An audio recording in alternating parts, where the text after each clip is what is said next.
إن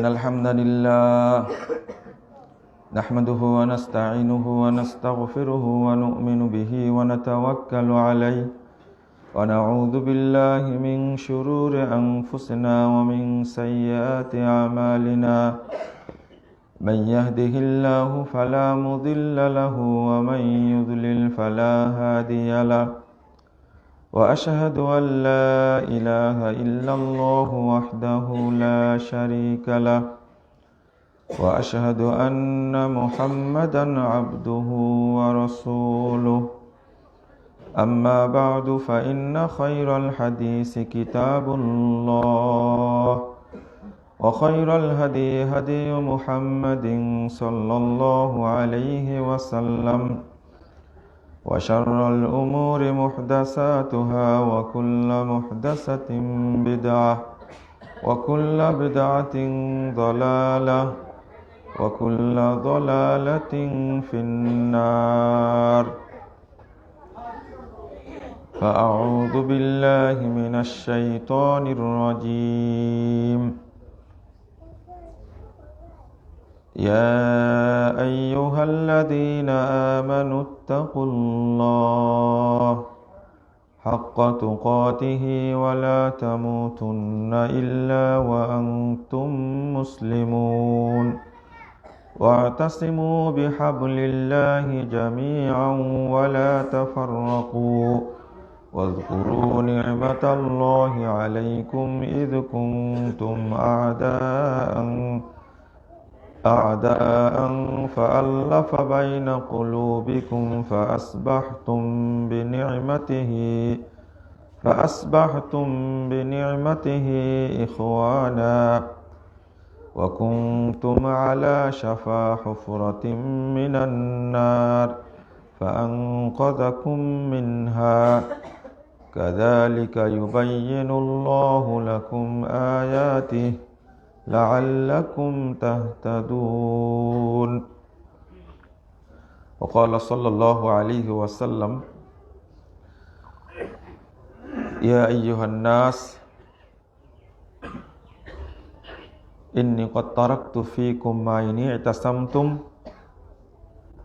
لن تضلوا أبدا كتاب الله وسنة نبيه رواه الحاكم في المستدرك বিইসনাদিন সাহিহিন। সম্মানিত মুসল্লিবৃন্দ,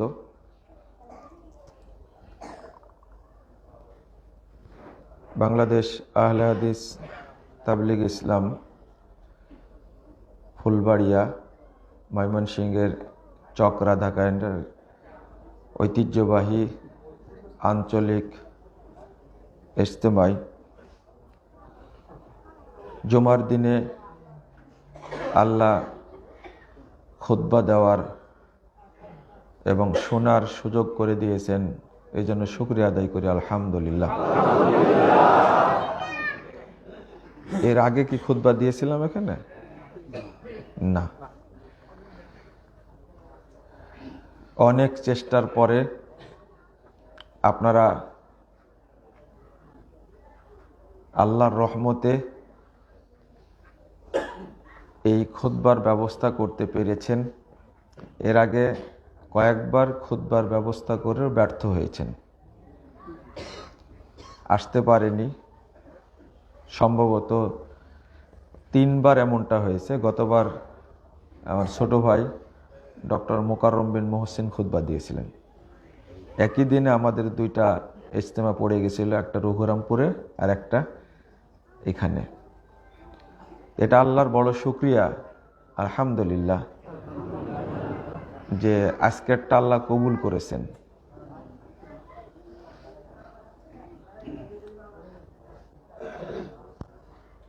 আজকে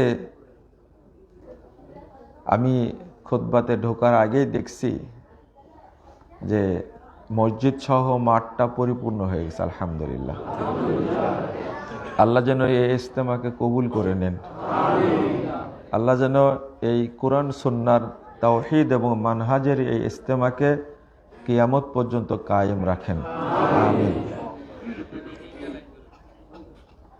আমি যে বিষয়টা নিয়ে আজকে আলোচনা করব, আশা করি এটা মনোযোগ দিয়ে বোঝার চেষ্টা করবেন। পাশাপাশি অত্যন্ত আনন্দের বিষয়, আপনারা পার্শ্বেই বিশাল প্যান্ডেল করে মহিলাদের ব্যবস্থা করেছেন, আলহামদুলিল্লাহ। এইটা একটা বিপ্লবের মতো, এটা একটা বড় সফলতা যে পাশাপাশি দুইটা প্যান্ডেলই করতে পারছেন, আলহামদুলিল্লাহ। আল্লাহ যেন এই চক্রাধাকানায়ের এই ইজতেমাকে আল্লাহ দৃষ্টান্ত স্বরূপ রেখে দেন সবার জন্য, আমিন। আল্লাহ রাব্বুল আলামিন বলছেন, ওয়াতাসিমু বিহাবলিল্লাহি জামিআন ওয়া লা তাফাররাকু। ঐক্যের যে মানদণ্ড, ঐক্যের যে গুরুত্ব এবং মর্যাদা, সেটা আমাদের প্রত্যেকটি মুসলমানকে বোঝা উচিত। ঐক্যের যে মর্যাদা এবং ঐক্যবদ্ধ না থাকলে কি ভয়াবহ পরিণাম, এটা প্রত্যেককেই বুঝতে হবে। সূরা আল ইমরানের 101 আয়াত থেকে 108 আয়াত পর্যন্ত আল্লাহ বলছেন, ওয়া ইয়াতাসিম বিল্লাহ ফাকাদ হুদিয়া ইলা সিরাতিম মুস্তাকিম। যে কোরআন এবং সুন্নাহকে, মাইয়াতিসিম বিল্লাহ মানে যে ব্যক্তি কোরআন এবং সুন্নাহকে আঁকড়ে ধরে থাকবে ঐক্যবদ্ধভাবে, ফাকাদ হুদিয়া ইলা সিরাতে মুস্তাকিম, আল্লাহ তাকে জান্নাতের পথে পরিচালিত করবেন। এটা বিশাল একটা সেফটি। আপনি যখনই ঐক্যবদ্ধ থাকলেন, তখন আপনার জন্য একটা সুখবর হয়ে গেল যে আমি সিরাতে মুস্তাকিমে আছি, আলহামদুলিল্লাহ। এরপরে বলছেন, হে ঈমানদারগণ, তোমরা আল্লাহকে ভয় করো, ভয় করার মতো। ওয়ালা তামুতুন্না ইল্লা ওয়া আনতুম মুসলিমুন। হেদায়েত না পেয়ে তোমরা মৃত্যুবরণ করো না। ওয়ালা তামুতুন্না ইল্লা ওয়া আনতুম মুহতাদুন। এর অর্থটা কি? মুসলিমুন মানে কি? মুহতাদুন। আল্লাহর হেদায়েত না পেয়ে তোমরা মৃত্যুবরণ করো না। তা আল্লাহর হেদায়েত কখন পাবেন আপনি? যখন আপনি কোরআন এবং সুন্নাহকে আঁকড়ে ধরবেন এবং চলবেন ঐক্যবদ্ধভাবে, তখনই আপনি হেদায়েতটা পাবেন। তার আগ পর্যন্ত হেদায়েত পাবেন না। এটা একটু ডিস্টার্ব করে মনে হয়। তো আপনারা এই বিষয়টি অবশ্যই খেয়াল রাখবেন। এরপর আল্লাহ বলছেন, ওয়াতাসিমু বিহাবলিল্লাহি জামিআন ওয়া লা তাফাররাকু। তোমরা আল্লাহর রজ্জুকে, অর্থাৎ আল জামাআহ, তোমরা ঐক্যকে শক্তভাবে ধারণ করো, সবাই মিলে। আমরা অর্থ করি হাবলুল্লাহ মানে আল্লাহর রজ্জু। আল্লাহর রজ্জু মানেই কিন্তু ঐক্য, আল জামা। যেমন ওসমান রাদিয়াল্লাহু আনহু বলছেন, ইলজামু জামাআতাকুম লা তাসিরু আহজাবা। তোমরা ঐক্যকে শক্তভাবে ধারণ করো, দলে দলে বিভক্ত হয়ো না। ইবনু মাসউদ এই আয়াতের অর্থ করছেন, উসমান রাদিয়াল্লাহু আনহু অর্থ করলেন কি? ইলজামু জামাআতাকুম, তোমরা তোমাদের ঐক্যকে, জামাতকে শক্তভাবে ধারণ করো। লা তাসিরু আহজাবা, তোমরা দলে দলে বিচ্ছিন্ন হয়ো না। ইবনু মাসউদ রাদিয়াল্লাহু আনহু বলছেন, ইলজামু হাযিহি তাআহ ওয়াল জামাআহ, তোমরা আনুগত্যকে এবং জামাতকে শক্ত করে ধরো। ফাইন্নাল জামাআতা হাবলুল্লাহ আল্লাযী আমারা বি। আর জামাত বলতে অর্থাৎ হাবলুল্লাহ বলতে আল জামাহ, ঐক্য, যে ব্যাপারে আল্লাহ নির্দেশ দান করেছেন। বিখ্যাত তাবেঈ আব্দুল্লাহ ইবনে মুবারক রাহিমাহুল্লাহ তিনি বলছেন, ফাইন্নাল জামাআতা হাবলুল্লাহ, ঐক্যটাই, জামাতটাই হলো আল্লাহর রজ্জু। ফাতাসিমু বিহা, তোমরা জামাতকে শক্তভাবে আঁকড়ে ধরো। ফাইন্নাহাল উরওয়াতুল বুসকা লিমান দানা, যে ব্যক্তি জামাতের সাথে থাকবে, ঐক্যের সাথে থাকবে, ওই ব্যক্তি মূলত আল্লাহর পক্ষ থেকে হেদায়েতের শক্ত হাতলকে শক্ত করে ধরে থাকলো। আলহামদুলিল্লাহ, এত গুরুত্বপূর্ণ এটা। এরপরে আল্লাহ বলছেন,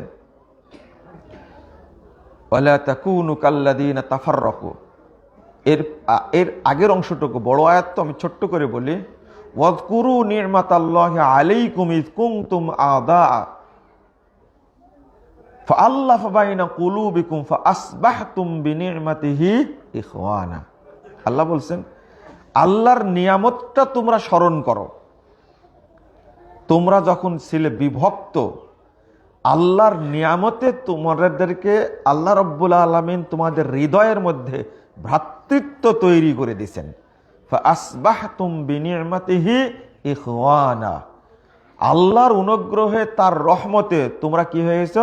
ভাই ভাই হয়ে গেছে। ওয়া কুনতুম আলা শাফা হুফরাতিম মিনান নার, অথচ তোমরা ছিলে জাহান্নামের কিনারায়। ফাআনকাযাকুম মিনহা, আল্লাহ সেখান থেকে উদ্ধার করেছেন।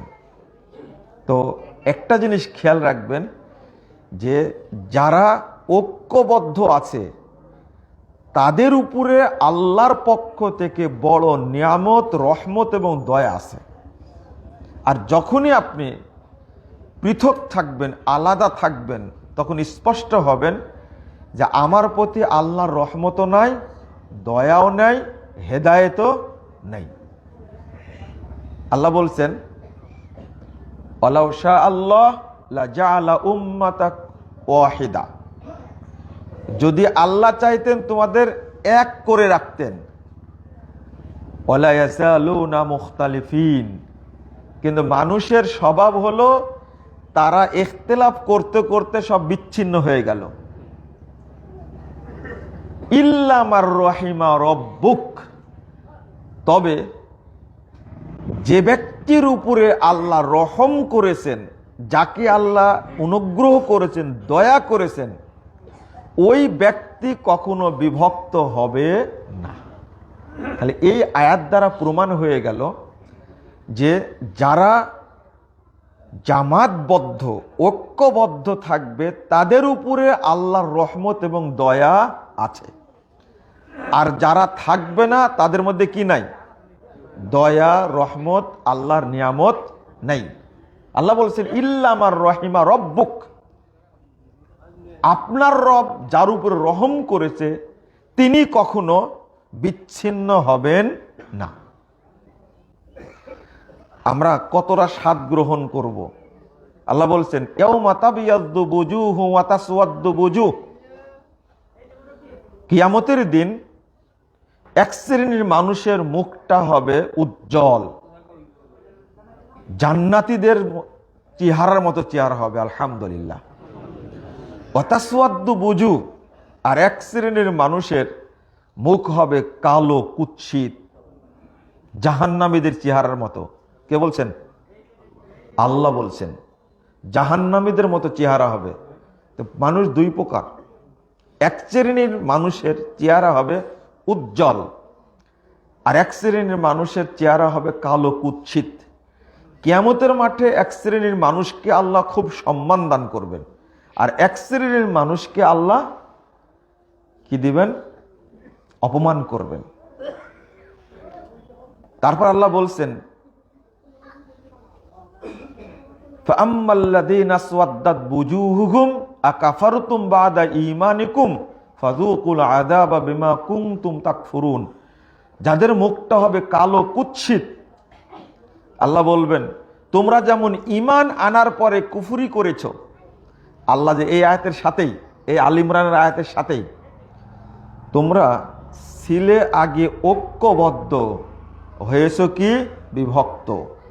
এটা কুফুরি, এটা কুফুরি। ফাযুকুল আযাব বিমা কুনতুম তাকফুরুন। তোমরা যেমন কুফরি করেছো এখন তার স্বাদ ভোগ করো। কে বলছেন? আল্লাহ বলছেন। ইবনু আব্বাস রাদিয়াল্লাহু আনহু এই আয়াতের অর্থ করছেন, তাবিয়াজ্জু বুজুহু আহলিস সুন্নাহ ওয়াল জামাআহ। কিয়ামতের দিন যাদের মুখটা হবে উজ্জ্বল, যাদেরকে আল্লাহ সম্মান দান করবেন, তারা হলো আহলুস সুন্নাহ ওয়াল জামাতের মানুষ, যারা আহলুল হাদিস, কোরআন সুন্নাহকে আঁকড়ে ধরে এবং জামাতবদ্ধ থাকে।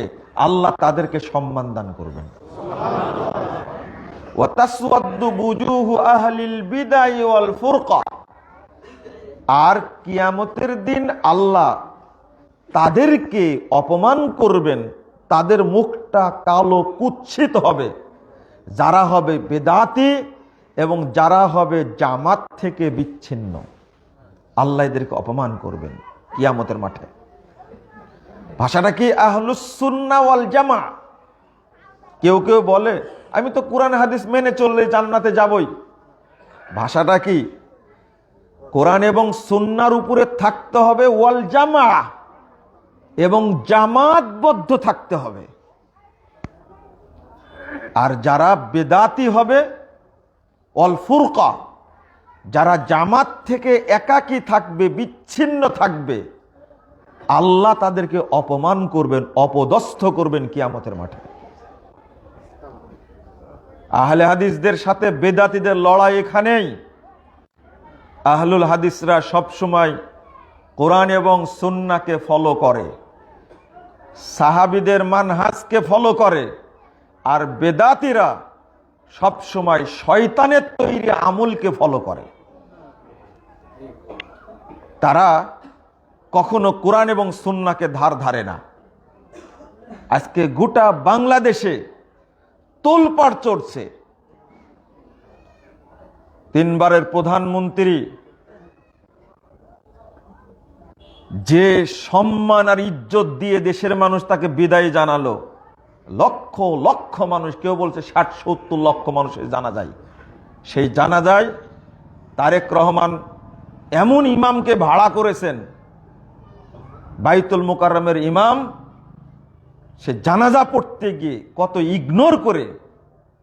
এখানে বহু মানুষ আছে না যারা কোরআন সুন্নাহ মেনে চলে, বলে দিল প্রথম তাকবীরে সানা পড়বেন, দ্বিতীয় তাকবীরে পড়বেন দুরূদ, তৃতীয় তাকবীরে দোয়া, চতুর্থ তাকবীরে সালাম। সূরা ফাতিহা কি কামড়ায়? সানা পড়ার কথা কোন হাদিসে আছে? এখানেই তো দ্বন্দ্ব। মুহাম্মদ রাসূলুল্লাহ সাল্লাল্লাহু আলাইহি ওয়াসাল্লাম সূরা ফাতিহা পড়েছেন, সাহাবীরা পড়েছেন। সহিহ বুখারীর 1335 নম্বর হাদিস, সাহাবীরাও যে পড়েছেন। ইবনু আব্বাস রাদিয়াল্লাহু আনহু তিনি জানাজা পড়ার পর প্রশ্ন করলেন, আপনি জোরে পড়লেন কেন?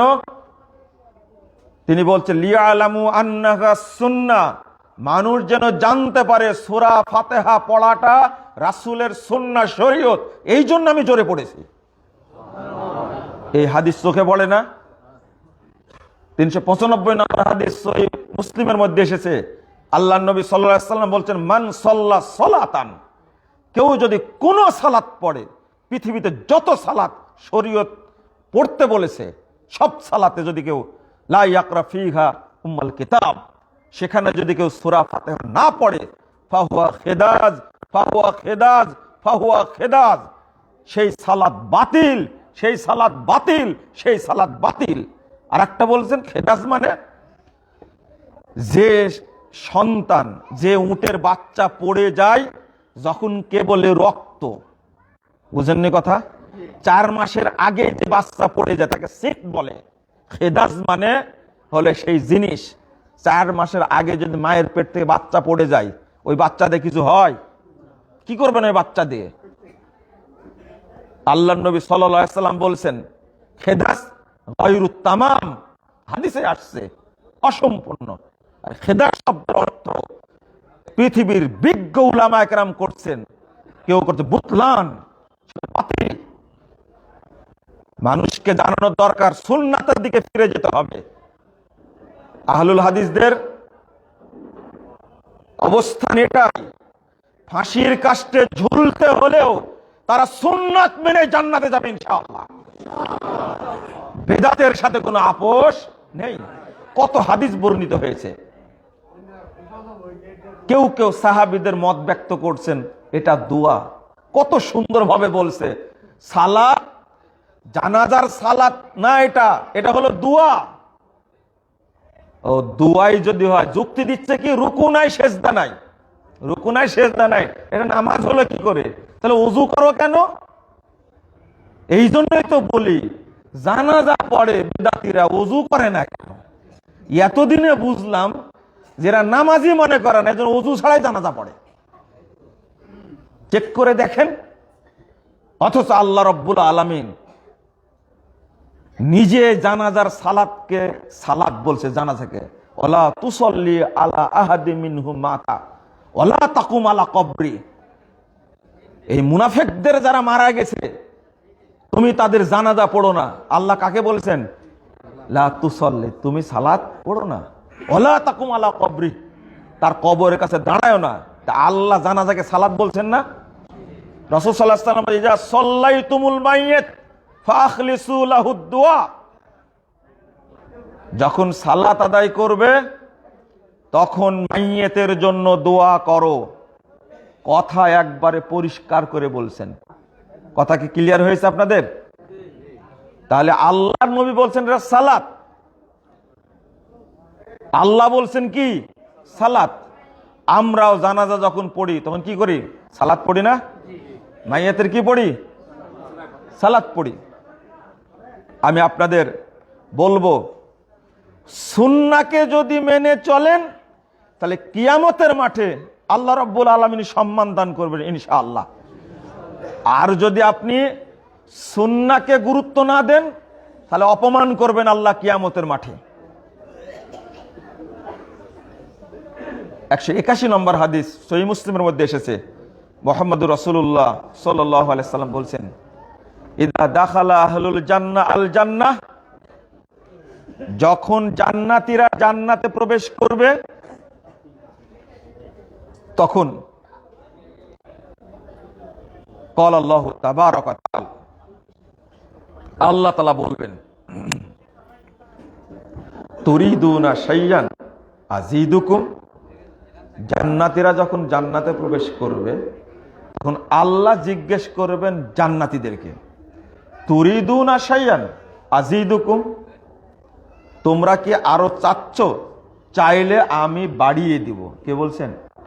আল্লাহ বলছেন।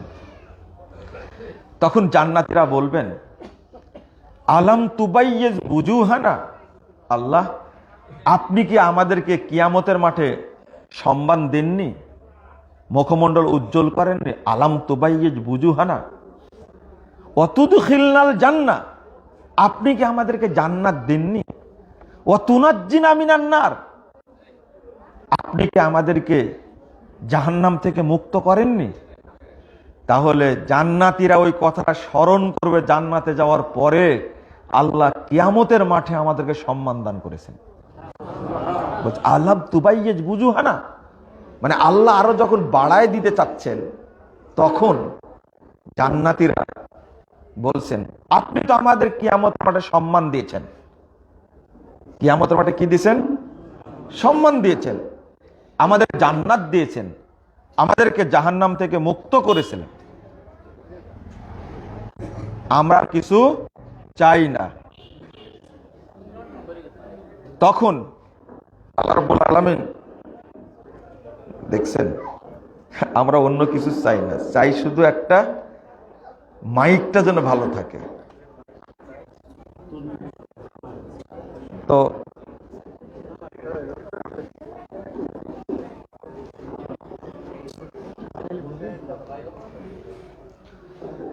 ওইটার দরকার নাই। হ্যাঁ, তো যেটা বলছিলাম, এবার বসো। আল্লাহ তখন বুঝবেন যে জান্নাতীরা যা পেয়েছে তাতে তারা কি হয়েছে, খুশি হয়েছে, আর কিছু চাই না। রাসূল সাল্লাল্লাহু আলাইহি ওয়াসাল্লাম বলেন ফায়াকশিফুল হিজাব, আল্লাহ এবং জান্নাতীদের মাঝে যে পর্দা থাকবে আল্লাহ তখন নিজেই তার পর্দাটাকে খুলে দিবেন। সহিহ মুসলিমের হাদিস, ফায়াকশিফুল হিজাব, আল্লাহ পর্দাটা খুলে দিবেন। ফামা উতু শাইয়ান আহাব্বা ইলাইহিম মিনান নাদারি ইলা রাব্বিহিম আযজা ওয়া জাল। রাসূল সাল্লাল্লাহু আলাইহি ওয়াসাল্লাম বলছেন, জান্নাতীদেরকে যত কিছু জান্নাতে দেওয়া হয়েছে তার মধ্যে সবচেয়ে বড় রহমত, সবচেয়ে বড় পাওয়া নিয়ামত হলো আল্লাহ রাব্বুল আলামিনকে দেখা।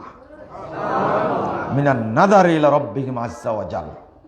আল্লাহ বলছেন ওয়া রিদওয়ানুম মিনাল্লাহি আকবার, আল্লাহকে দেখার মতো শ্রেষ্ঠ নিয়ামত আর কিছু নাই।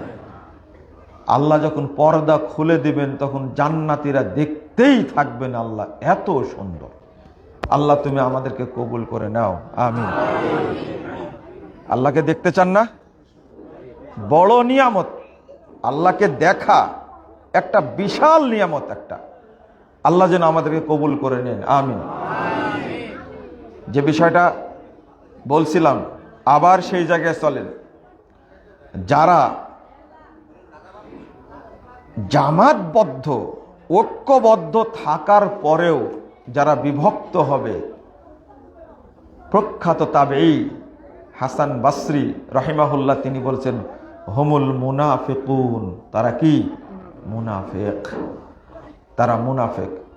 এটা কোনো ব্যক্তির জন্য কাম্য হতে পারে না। মুসলিমদেরকে ঐক্যবদ্ধ থাকতে হবে, এখানে বিভক্ত হওয়ার কোনো সুযোগ নাই। রাসূলুল্লাহ সাল্লাল্লাহু আলাইহি ওয়াসাল্লাম বলছেন, আমি একটু পরেই বলবো যে আমরা দলে দলে বিভক্ত হওয়ার কারণে যে সর্বনাশটা হয়েছে এর কুফল আমরা বহন করছি। আলাইকুম বিল জামাহ, 2165 নম্বর হাদিস তিরমিজির মধ্যে এসেছে, তোমরা ঐক্যকে আঁকড়ে ধরো। ওয়াইয়াকুম ওয়াল ফুরকা, যারা বিভক্ত হয়েছে তাদের থেকে অনেক দূরে থাকো। ফাইন্না শাইতানা মাল ওয়াহিদ, যে একা থাকে শয়তান তার সাথে থাকে।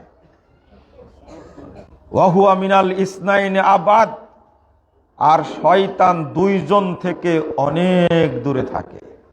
দুইজন যদি থাকে এলাকায়, দুইজনকে ঐক্যবদ্ধ থাকতে হবে যেন শয়তান তার কাছে না আসতে পারে।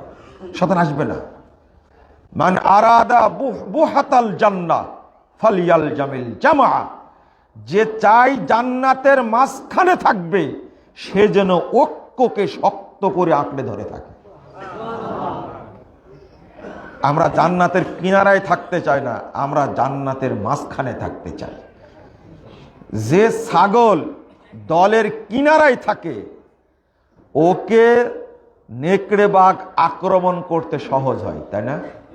এই জন্য আল্লাহ রাসূল বলছেন মান আরাদা বুহাতাল জান্নাহ ফালইয়ালজামিল জামাআ, যে ঐক্যবদ্ধ থাকতে চায়, যে ব্যক্তি জান্নাতে যেতে চায়, জান্নাতের মাঝখানে থাকতে চায়। বুহা মানে জান্নাতের সবচেয়ে তৃপ্তিদায়ক জায়গা, সবচেয়ে ভালো জায়গায় যে থাকতে চায় সেই জন্য জামাতকে আঁকড়ে ধরে থাকে। কেন বললেন তাহলে? রাসূলুল্লাহ সাল্লাল্লাহু আলাইহি ওয়াসাল্লাম বলেছেন 67 নম্বর হাদিস, 2167 নম্বর হাদিস তিরমিজির মধ্যে এসেছে, ইন্নাল্লাহা লা ইয়াজমাউ উম্মতি আলা দালালাহ, আমার উম্মতকে আল্লাহ কখনো ভ্রষ্টতার উপরে ঐক্যবদ্ধ করবেন না। চিন্তা করেন, যদি ঐক্যবদ্ধ হয় রাসূলের উম্মত, তাহলে কখনো বাতিলের উপরে, গুমরাহির উপরে আল্লাহ তাদেরকে ঐক্যবদ্ধ হতে দিবেন না। আল্লাহু আকবার। তারপরে বলছেন ফাআলাইকুম বিসসাওয়াদিল আযম, এই জন্য তোমাদের উপরে আবশ্যক হলো আল হক, যেটা সবচেয়ে বড় অংশ হকের উপরে প্রতিষ্ঠিত, তাকে তোমরা শক্ত করে আঁকড়ে ধরো। ইয়াদুল্লাহি আলাল জামা, কারণ আল্লাহর হাত আছে জামাতের উপরেই। আলহামদুলিল্লাহ, কথা একবারে পরিষ্কার করে বলছেন। যদি এই হাদিস আজকে আমরা মানতাম, আমি বললাম ওসমান হাদির জানাজায় লক্ষ লক্ষ মানুষ হয়েছে, কেউ বলছে 12 লক্ষ হয়েছে। সব কি হিন্দু ছিল সেখানে? একজনও কি হিন্দু ছিল? না, সবাই কি ছিল? প্রেসিডেন্ট জিয়াউর রহমানের সহধর্মিণীর জানাজায় 50-60 লক্ষ মানুষ হয়েছে, একজনও কি হিন্দু ছিল? সব কি ছিল? জানাজার অনুভূতি যেমন আছে মানুষের মধ্যে, এই অনুভূতি যদি তাওহীদের প্রতি থাকতো, তাহলে এই দেশ কোনো নাস্তিক চালাতে পারতো না, কোনোদিনই না। এই দেশ চালাতো মুসলিমরা। এই দেশের প্রেসিডেন্ট হতো আলেমদের মধ্যে একজন কেউ, এদেশের প্রধানমন্ত্রী হতেন একজন আলেম। কিন্তু জানাজার প্রতি যে অনুভূতি আছে আমাদের মধ্যে, তাওহীদের প্রতি, দ্বীনের প্রতি সেই অনুভূতিটা নেই। আজকে 90%, 92% মুসলিমের দেশে গুটি কয়েক নাস্তিক দেশ চালাচ্ছে, তাই না? সংস্কার কমিশন গঠন করে দিলেন, যে সংস্কার করে গেছে 12ই ফেব্রুয়ারির পরে বুঝতে পারবেন, তার আগে না। 12ই ফেব্রুয়ারির পরে বুঝবেন জুলাই সনদের নামে যে সনদ তৈরি করে গেছে। এদেশের মানুষ 5ই আগস্টে জীবন দিয়েছে ইসলামপন্থীরা, আর ক্ষমতায় আসছে নাস্তিকরা। এদেশের ইসলামপন্থীরা, আলেমরা রক্ত দিয়েছে, কিন্তু পরিচালনা করছে আমাদের ইসলাম বিরোধীরা। নির্বাচন 5 বছরের, জুলাই সনদ 100 বছরের, যে সনদের মধ্যে আল্লাহর নাম একবারও উল্লেখ নাই, একবার উল্লেখ নাই। যারা এই সনদ তৈরি করেছে তাদের গোষ্ঠীর একজনও মরেনি, জুলাই চেতনায় একজনও মরেনি। উদাহরণ দিচ্ছে আমরা সব হাদি হব, তারপরে কি জুলাই চেতনা বেঁচে খাবো, তাই না? আমার মনে হয় স্লোগান এটা হলো রাইট। আমরা সবাই হাদি হব, জুলাই চেতনা বিক্রি করে খাবো। দেন এটাই কার কাছে বিক্রি করলেন? আস্তাগফিরুল্লাহ। আমরা কথা পরিষ্কার বলি, পিছনে কি আছে আমরা দেখি না। আমরা এটাও বলছি আপোষ না সংগ্রাম, আপোষ আর আপোষ, তাই না? কোনোদিন হতে পারে না। যদি আমরা শুধু মুসলিমরা যদি ঐক্যবদ্ধ থাকি, এই দেশে কিয়ামত পর্যন্ত কোনোদিনও কোনো নাস্তিক ক্ষমতা আসতে পারবে না, কোনোদিন আসতে পারে না, চ্যালেঞ্জ। কিন্তু আমরা কখনো এক থাকতে পারি না, এক থাকতে পারি না। আমরা কিভাবে এক থাকবেন? অথচ আদর্শ দেখিয়ে দিয়ে গেলেন আধুনিক যুগেও। হাফেজ আল আসাদ সিরিয়ার একজন স্বৈর শাসক, এরপরে তার বেটা বাশার আল আসাদ স্বৈর শাসক, 10,000 আলেমকে হত্যা করেছে, প্রায় 10 লক্ষ মানুষকে হত্যা করেছে এই দুই শয়তান, দুই শিয়া রাফেজি শয়তান। কিন্তু মোহাম্মদ আল সারাজকে প্রেসিডেন্ট হয়েছে, এরা কখনো তাদের সাথে আপোষ করেনি। আপনারা কয়জন মরেছেন? কয়জন মরেছেন আপনারা? জুলাইয়ে মরেছেন মাত্র 1600 জন, তাই বলছে। হলো 2000 মরেছে মনে করেন। 2000 মরেই একটা রাষ্ট্র কি ইসলামী রাষ্ট্র হবে? আপনাকে কে বলেছিল? ওই চিন্তাটা আপনি কিভাবে করলেন? শুকরান, জাযাকুমুল্লাহ খায়রান। এই বুদ্ধি কোথায় ছিল তোমার আগে? আপনি বলেন 10,000 শুধু আলেম মেরেছে, তাও কি আপোষ করেছে? আপোষ করেনি।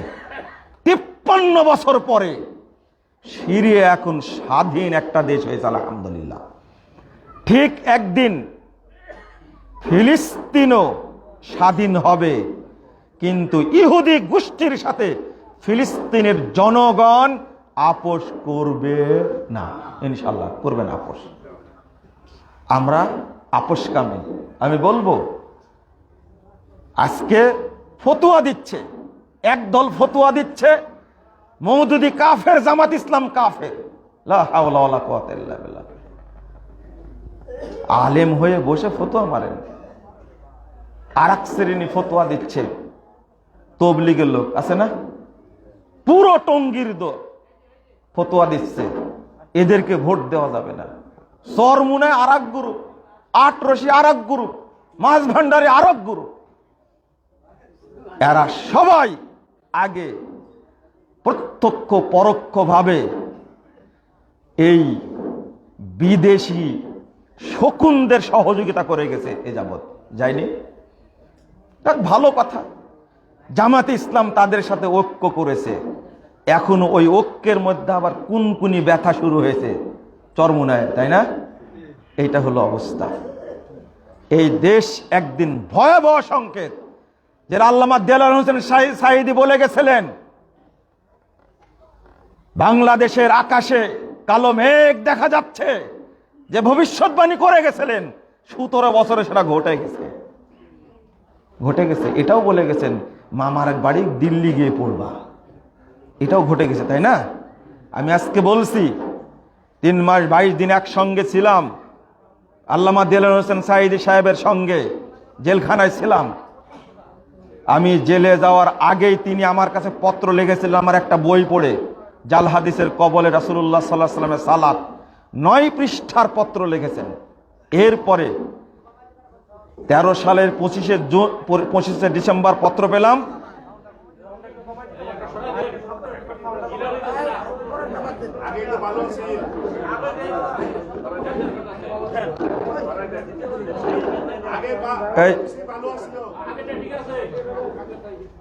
এটা তো লাইন নাই, সমস্যা করে ঠিক করে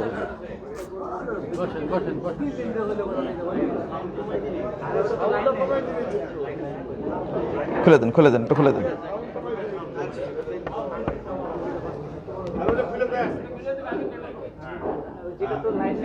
আপনারা দুর্ভাগ্য হলো যে শয়তান শুধু একটা বিষয়ে ডিস্টার্ব করলে যথেষ্ট, তাই না? একটা খুতবার অনেক মূল্য। যত মানুষ খুতবা শোনার জন্য মা বোনরা সবাই মিলে হাজির হয়েছে,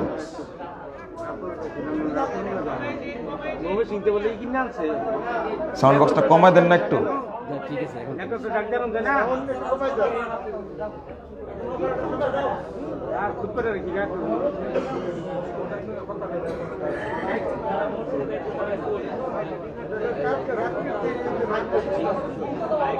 শোনেন, আপনারা একটু শান্ত হন।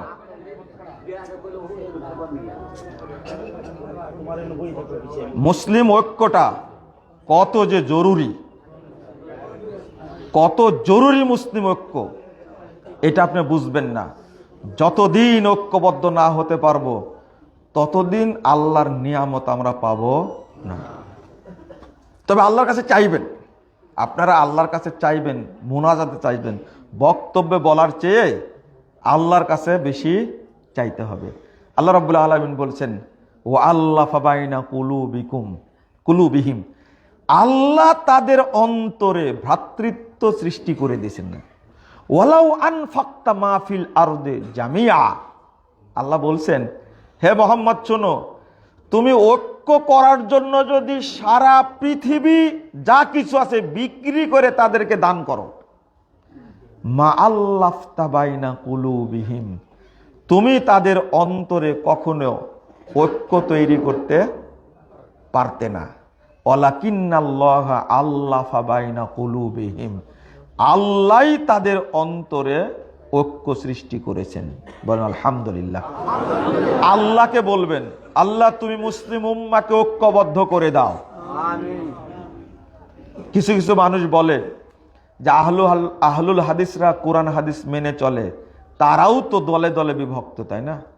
আমি কি এই কথাটা আহলে হাদিসদের ছাড়াও বলছি না সবাইকে বলছি? সবাইকে বলছি। আহলে হাদিসরাও তো বিপদে, তারা ঐক্যবদ্ধ না থাকার কারণে তারাও বিপদে। বিপদে না? অবশ্যই বিপদে। আমরা তো এই বিপদ পার করেছি, এই বিপদ আগে আহলে হাদিসরাও পার করেছে। 2005 সালের আমাদের উপর দিয়ে এক বিপদ গেছে, যখন মূল্যবোধ, ইসলামী মূল্যবোধের সরকার ছিল 4 দলীয় জোটের। আহলে হাদিস উলামায়ে কেরামকে গ্রেফতার করা হয়েছে, তাদের প্রতিষ্ঠান বন্ধ করে দেওয়া হয়েছে। যখন professor doctor Asadullah Ghalib sir বেরিয়ে আসলেন, তখন যিনি মারা গেলেন বেগম খালেদা জিয়া, তিনি লোক পাঠায়া তার কাছে ক্ষমা চেয়েছেন যে এটা বিদেশি চাপে আমার অগোচরে হয়েছে। এত মাদ্রাসা মসজিদ বন্ধ করে দিয়েছে সে সময়ে। কিন্তু যখন মামুনুল হক সাহেব গ্রেফতার হলেন, তখন আমরা তার এই গ্রেফতারের বিপক্ষে খুতবা দেওয়ার কারণে আমাকে ডিবি অফিসে নিয়ে গেছিল।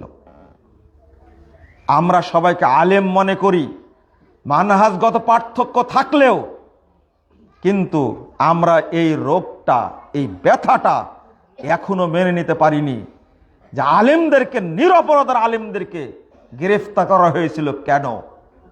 অতএব আহলে হাদিসরা বিপদে।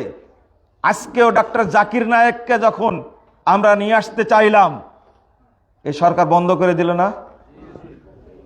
জাকির নায়েক আমাদেরকে 3টা প্রোগ্রাম দিলেন।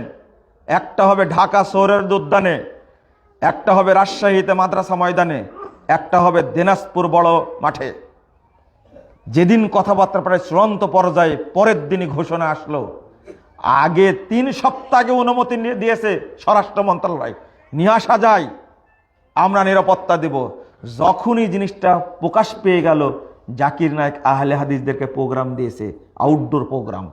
তাদেরটা ছিল ইনডোর, আমাদের ছিল আউটডোর প্রোগ্রাম। তখনই ওই ব্যথা উঠলো আবার ভিতরে ভিতরে। জাকির নায়েককে বাংলাদেশে আসতে দিলে বাকি 50% ব্যবসাও যাবে আমাদের, ছিল না? ইন্ডিয়া থেকে ল্যাংটা মহিলা এসে, অপবিত্র জঘন্য মহিলা এসে বাংলাদেশে প্রোগ্রাম করতে পারে, গান করতে পারে, ন্যাংটা নাচ করতে পারে। পাকিস্তান থেকে উলঙ্গ মহিলা আসতে পারে, কিন্তু মুসলিম বিশ্বের তারকা একজন, যিনি ফ্রেশ ইসলাম প্রচার করেন, ডাক্তার জাকির নায়েককে নিয়ে আসার জন্য নাকি, নিয়ে আসলে নাকি অনেক সমস্যা হবে। আহলে হাদিসরা ঐক্যবদ্ধ থাকলে এই সরকারকে কাজ করা যেত, দিতে হবে অনুমতি। পাকিস্তানে যেতে পারে, এখানে আসতে পারবে না কেন? আমরা ঐক্যবদ্ধ নাই, এই জন্য পারিনি। লা হাওলা ওয়ালা কুওয়াতা ইল্লা বিল্লাহ। এটা ঐক্য না থাকার ফলাফল। আজকেও আমি ময়মনসিংহের উদ্দেশ্যে বলবো, দীর্ঘদিন যাবৎ ময়মনসিংহে বিশাল ইজতেমা হয়। গতদিনে 44তম ইজতেমা ধানির খোলা। এই ঐক্যে ফাটল ধরানোর জন্য সবচেয়ে বেশি ভূমিকা পালন করেছে ইবলিস শয়তান, তাই না? ইবলিস শয়তানি এই কাজটা করে, ইবলিস শয়তান করে। ঐক্য নষ্ট করার জন্য সবচেয়ে ভূমিকা পালন করে কে? ইবলিস শয়তান। এই জন্য আল্লাহ রাসূল বলছেন, ইন্নাশ শাইতানা মাআল ওয়াহিদ, শয়তান একজনের সাথে থাকে। 1852 নম্বর হাদিস, সহিহ মুসলিম। মুহাম্মদুর রাসূলুল্লাহ সাল্লাল্লাহু আলাইহি ওয়াসাল্লাম বলেছেন, সাতাকুনু ফি উম্মতি হানাতুন ওয়া হানাত, আমার উম্মতের মধ্যে খুব তাড়াতাড়ি এইটা নিয়ে সমস্যা, ওইটা নিয়ে ইখতিলাফ, মতনৈক্য দেখা দিবে। মান আরাদা আন ইউফাররিকা আমরা হাদিহিল উম্মাহ ওয়া হিয়া জামি। আল্লাহ রাসূল সাল্লাল্লাহু আলাইহি ওয়াসাল্লাম বলছেন, যদি কেউ চেষ্টা করে, শুধু কি করবে? চেষ্টা করে শুধু যে উম্মাকে বিভক্ত করবে, ফাজরিবুহু বিসাইফ কাইনান মান কান। আল্লাহ রাসূল বলছেন, তার পিঠে আঘাত করো তরবারি দ্বারা, ও যে পর্যায়ের নেতা হোক না কেন। বুঝেননি কথা? ভাষাটা কি? ফাকতুলুহু বিসাইফ, তাকে তরবারি দিয়ে হত্যা করো, কাইনান মান কান, ও যে পর্যায়েরই হোক না কেন। আল্লাহর নবী সহ্য করেননি। আল্লাহ রাসূলের পরে বলছেন, ইন্নাশ শাইতানা মা'াল ফারাকাল জামআ, শয়তান তার সাথে থাকে যে জামাতকে বিভক্ত করে। চিন্তা করতে পারছেন? ইয়ারকুজু, শয়তান তার পিছনে লাথি মারতেই থাকে। মারতে মারতে কোথায় নিয়ে যায় বলেন তো দেখি? শয়তান মারতে মারতে কোথায় নিয়ে যায়? জাহান্নামে। আল্লাহ রাসূল বলছেন, মান সাজ্জা সাজ্জা ফিন্নার, যে ব্যক্তি জামাত থেকে বিচ্ছিন্ন হলো ওই ব্যক্তি জাহান্নামে নিক্ষিপ্ত হলো। ঐক্যবদ্ধ থাকতেই হবে, বিকল্প কোনো পথ নাই। উলামায়ে কেরাম ঐক্যবদ্ধ ছিলেন। যখন ব্রিটিশ বিরোধী আন্দোলন চলে তখন আহলে হাদিসদের সংখ্যা কি এত ছিল? মুসলিমদের সংখ্যা কি এত ছিল? না। এক শ্রেণীর মানুষ ফতোয়া দিল ব্রিটিশদের বিরুদ্ধে যুদ্ধ করা যাবে না, দেয়নি? উইলিয়াম হান্টার নিজেই লিখে গেছেন দি ইন্ডিয়ান মুসলমানস, এই গ্রন্থের মধ্যে শেষ পৃষ্ঠায় লিখে গেছেন কারামাত আলী জৌনপুরী সে ফতোয়া দিয়েছে ব্রিটিশদের বিরুদ্ধে যুদ্ধ করা যাবে না, জিহাদ করা যাবে না। নিজে সাক্ষ্য দিয়ে গেছেন, তার পত্র উল্লেখ করে গেছেন। আহলে হাদিস উলামায়ে কেরাম যখন দেখেছেন যে ব্রিটিশরা এদেশের সম্পদ নষ্ট করছে, মা বোনদেরকে ধর্ষণ করছে, আলেমদেরকে হত্যা করছে, জেলখানায় দিয়েছে, আহলে হাদিস উলামায়ে কেরাম ব্রিটিশদের বিরুদ্ধে জান প্রাণ বাজি রেখে যুদ্ধ করেছেন। আপনি দেখেন, হিসাব করে দেখেন, যার নাম বলেন উসমান হাদির বাপ গল্প শোনাতেন বালাকোটের যুদ্ধের। বালাকোটের যুদ্ধের ইতিহাস কাদের? কোন পীর ফকিরদের ইতিহাস? বালাকোটের জিহাদে আন্দোলনের আমির ছিলেন সৈয়দ আহমদ শহীদ, আর সিপাহ সালার ছিলেন, সেনাপতি ছিলেন শাহ ইসমাইল শহীদ। বালাকোটে এই দুইজন 1931 সালের 6 মে শুক্রবার দুপুরের আগে 300 জন মুজাহিদকে একসঙ্গে হত্যা করে এই বেঈমান মুনাফিক মুসলমানদের কারণে।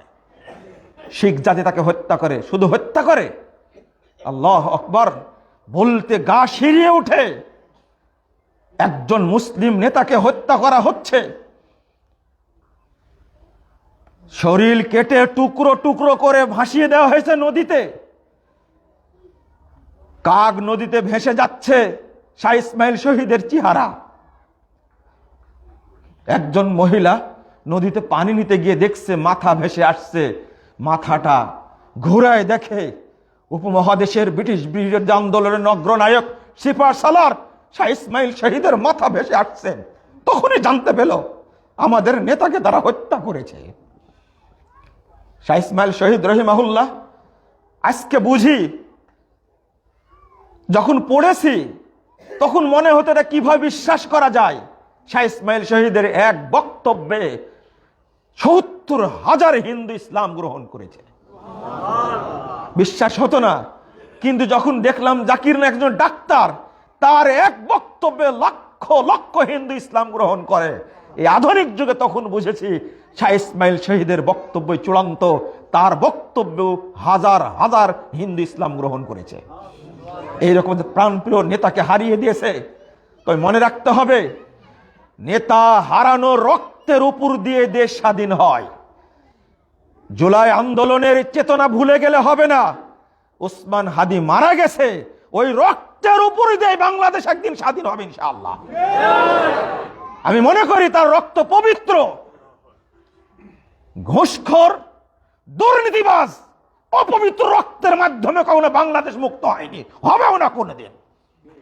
ওই আবু সাইদের রক্তের মধ্যেই ছিল পবিত্র রক্তের কোনা, মুগ্ধের রক্তের মধ্যেই ছিল। আল্লাহ সেটাই কবুল করে আজকে বাংলাদেশকে বিশাল এক নাবিশ্বাস থেকে আল্লাহ হেফাজত করেছেন। আর যদি 5-10 বছর থাকতো, এই বাংলাদেশের বাংলাদেশ থাকতো না, এটা নেপাল হয়ে যেত, এটা সিকিম হয়ে যেত, এটা ভুটান হয়ে যেত, এটা হয়ে যেত শ্রীলঙ্কা। বাংলাদেশ মুসলিম রাষ্ট্র পাকিস্তানের মতো মাথা উঁচু করে বাংলাদেশ বিশ্বের মুসলিম রাষ্ট্র হিসাবে থাকবে ইনশাআল্লাহ। আমরা কারো দাদাগিরিতে বিশ্বাস করি না। কেন দাদাগিরি করবে? বিশ্ব সন্ত্রাসী মোদি কসাই বাংলাদেশটাকে একবারে আষ্টে বিষ্টে ধরে শত শত আলেমকে গ্রেফতার করে শাস্তি দিয়ে তুমি দিল্লিতে বসে মুড়ি খাও, ইন্ডিয়ার মুসলমানদেরকে তুমি হত্যা করো। আল্লাহর কসম করে বলছি, আল্লাহ এই মোদিকে শাস্তি করবেন ইনশাআল্লাহ। আল্লাহ একে শাস্তি করবেন ইনশাআল্লাহ। হাজার হাজার মুসলমানকে হত্যা করেছে বিশ্ব সন্ত্রাসী মোদি। গত পরশুদিন জামাত ইসলামের আমির স্বীকার করেছে গোপন বৈঠকের কথা। আমি বলবো, আপনি গোপন বৈঠক কি হয়েছে উন্মুক্ত করে দেন। মানুষ সন্দেহের মধ্যে রয়েছে।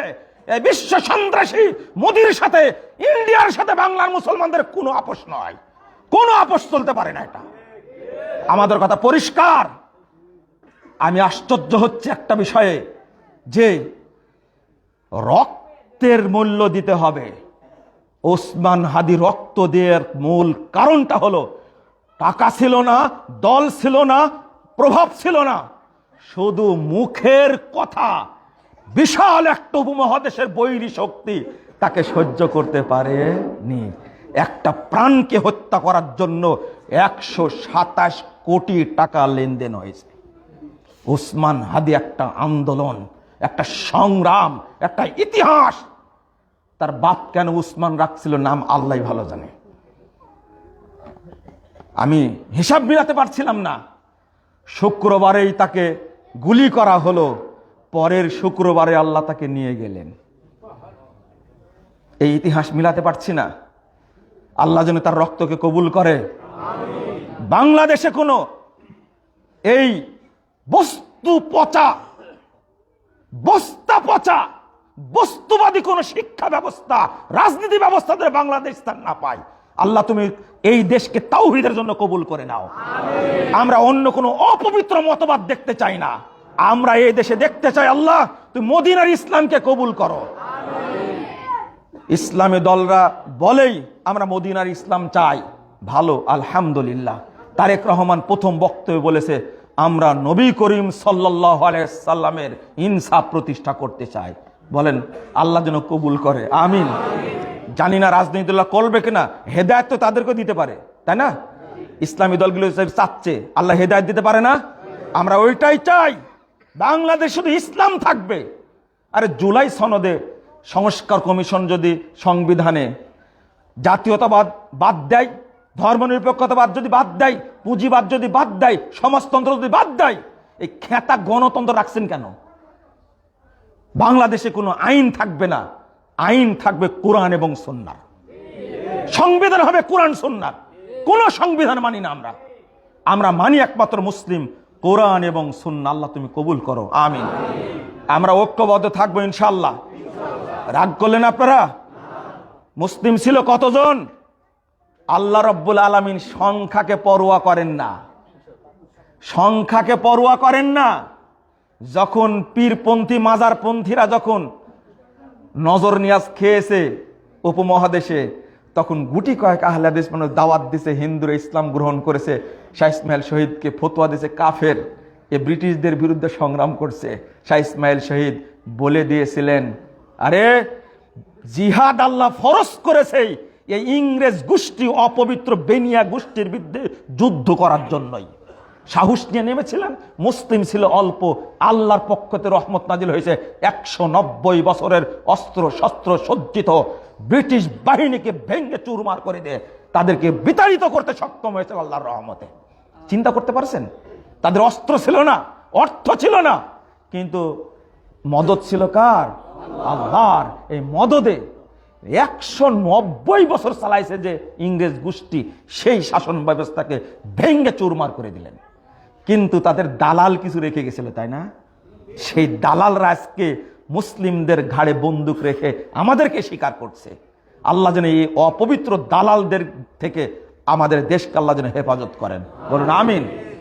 সংগ্রামী মেজাজ থাকতে হবে, কখনো আপোষ করা যাবে না।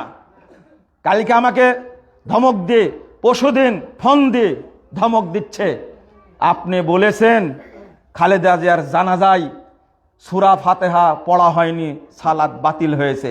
বলছে হ্যাঁ বলেছি তো, আপনাকে গ্রেফতার করা হবে। তো গ্রেফতার করে আমার কি করবেন? ব্যাঙ্গের আবার সর্দি লাগে না এখন, দেখছেন নাকি? গ্রেফতার করেননি আগে, কি করেছেন গ্রেফতার করে? আহলে হাদিস ওলামা কেরাম কখনো গ্রেফতারকে ভয় পায় না, কখনো আপোষ করে না। সংগ্রাম একটাই থাকবে, তাওহীদের সংগ্রাম। এ দেশে এমন একটা টাইম আসবে যখন কোনো মতবাদ থাকবে না, শুধু ইসলামই থাকবে ইনশাআল্লাহ, কিছুই থাকবে না। আমি সেই কথাটা স্মরণ করতে দিয়ে অন্য দিক চলে গেছি। দেখছেন, একজন মুসলিম মহিলা তার নেতা,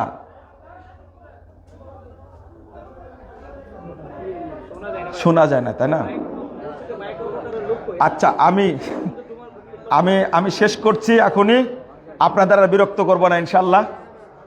তবে এই ঐতিহাসিক আজকে আহলে হাদিস তাবলীগ ইসলামের ইজতেমার মুসল্লিদেরকে আমি স্বাগত জানাই। আজকে মা বোনরাও আজকে আসছে, তাদের কাছে আমি দুইটা কথা রেখে আমি শেষ করছি। আল্লাহ রাব্বুল আলামিন যেন এই ইজতেমা কবুল করেন, আমিন। মা বোনদের দুই তিনটা নসিহত। এক নম্বর হলো, আপনারা আউয়াল ওয়াক্তে সালাত পড়ার চেষ্টা করবেন ইনশাআল্লাহ। কারণ আল্লাহ রাব্বুল আলামিন আপনার স্ত্রীকে করেছেন আল্লাহর নিয়ামত, সব বরকত যেন আল্লাহ মহিলার মধ্যেই দিয়েছেন। আলহামদুলিল্লাহ। রাসূল সাল্লাল্লাহু আলাইহি ওয়াসাল্লাম বললেন, তাব্বাল্লিদ দাহাবি ওয়াল ফিদ্দা, স্বর্ণের খনি রূপার খনি ধ্বংস হোক, ধ্বংস হোক স্বর্ণের খনি রূপার খনি। তিনবার বললেন। সাহাবীরা বললেন, ক্বালু ইয়া রাসূলুল্লাহ আইয়ুল মালি নাত্তাখিযুহু, আমরা কোন সম্পদ তাহলে জমা করে রাখবো? আল্লাহ রাসূল বলছেন, লিয়াত্তাখিয আহাদুকুম যাওজাতান সালিহা, তুমি তোমার নেককার স্ত্রীর বাড়িতে রেখে দাও, এটাই হলো স্বর্ণের খনি, এটাই হলো রূপার খনি। আমাদের স্ত্রীরা যদি নেককার হয় তাহলে সন্তান ভালো প্রসব করবে তারা। কই, ইমাম আহমদের মা যদি আহমদকে জন্ম দিতে পারে, ইমাম বুখারীর মা যদি ইমাম বুখারীকে জন্ম দিতে পারে, ইমাম মালিকের মা যদি ইমাম মালিককে জন্ম দিতে পারে, আমাদের দেশে এরকম বড় আলেম তৈরি হয় না কেন? কারণ হলো আমাদের মায়েরা অতটা নেককার না। মাই মূল জিনিস। মা ভালো থাকলে পরিবারে বরকত হবে, সন্তান ভালো হবে, নেককার হবে, পুরো পরিবারটা হবে দিনদার, এইভাবে পুরো সমাজটা হবে দিনদার, এইভাবে পুরো রাষ্ট্রটাই হবে দিনদার ইনশাআল্লাহ। আমি এটাই নসিহত করলাম। রাত্রিতেও যেহেতু আলোচনা আছে আমার, আমি রাত্রিতে আলোচনা করব এই বিষয়ে ইনশাআল্লাহ। আপনাদের দাওয়াত দিচ্ছি, রাত্রিতে থাকবেন ইনশাআল্লাহ। আল্লাহ রাব্বুল আলামিন যেন আমাদের সকলকে কবুল করে নেন, আমিন ইয়া রাব্বাল আলামিন। বারাকাল্লাহু ফিকুম ওয়া জাযাকুমুল্লাহু খাইরান।